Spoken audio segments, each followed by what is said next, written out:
Баймак каланың хикән йылыгына уның яңы бистәһе Көньяк касабаһының юлдары төзекләндерелә башлана. Иң элек юлдарды тәртипкә килтерү, унда кырсынташ түшәү байтак проблемаларны хәл итәсәк. Чөнки елның төрле мизгелләрендә дә юлһызлык бында җитди проблемалар тудыра ине. Баймак калаһының Көньяк бистәһендә юл мәсьәләһе бик кискен тора. Яз етү менән урамдар водительләр өчен автомобильдә һынау полигонына әйләнә.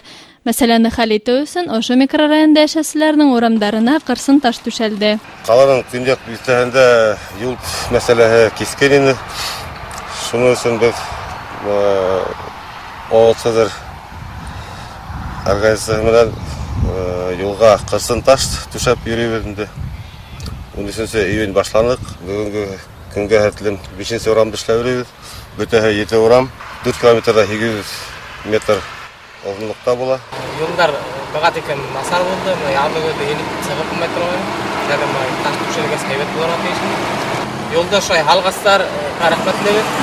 Юлдарды төзекләндерү эшләре 13 июньдән башланган. Планда 7 урамдың юлдарын төзекләндерү. Әлеге көндә 4тәвендә эшләр тәмамланган. Бұл эшләрне Баймактың Цезарь оешмаһы башкара. 10 июльгә эшләр тәмамлануга көтелә.